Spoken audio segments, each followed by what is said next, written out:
You could say in a sense that this was the birth of Drogheda. Not Drogheda in Meath and Drogheda in Oriel, but the united town of Drogheda.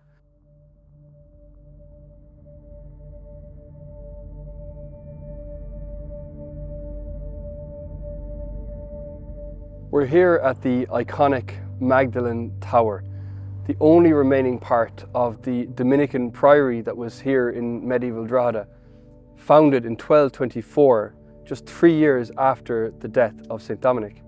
Why did the Dominican friars who came here choose St. Mary Magdalene as the patron of their priory?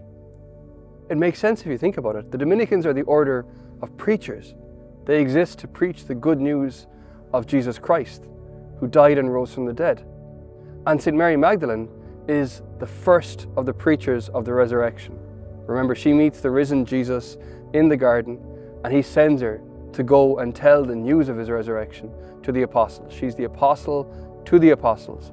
And so the order of preachers recognizes her as one of their own and as an inspiration.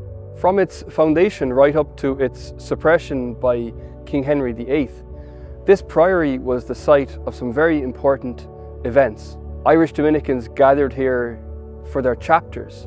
Major political figures sought sanctuary in this place.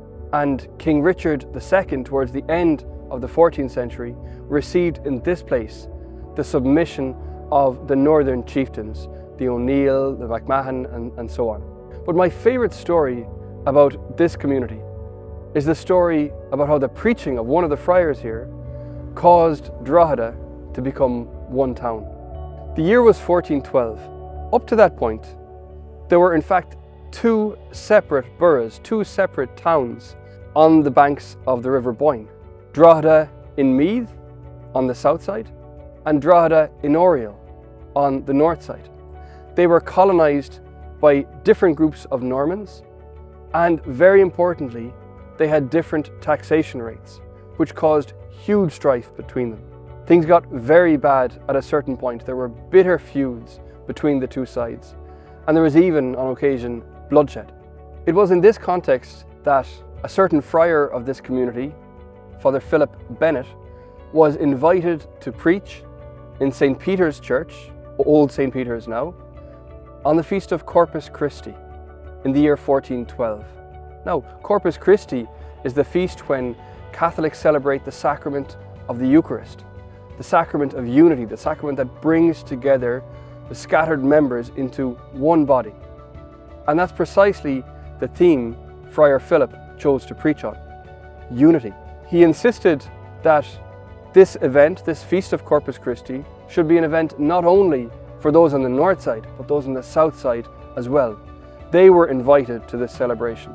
And there, at that Mass, Friar Philip preached on a line from Psalm 133, "How happy are brothers who dwell in unity."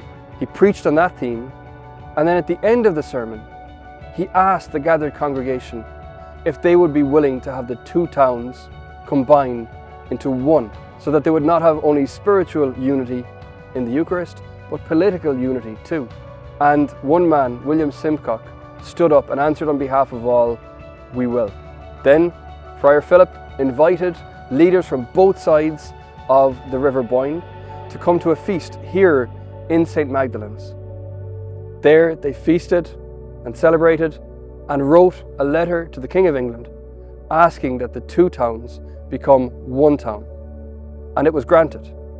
You could say in a sense that this was the birth of Drogheda. Not Drogheda in Meath and Drogheda in Oriel, but the united town of Drogheda, straddling the River Boyne. And it was all thanks to the Eucharistic preaching of a friar of St. Magdalene's.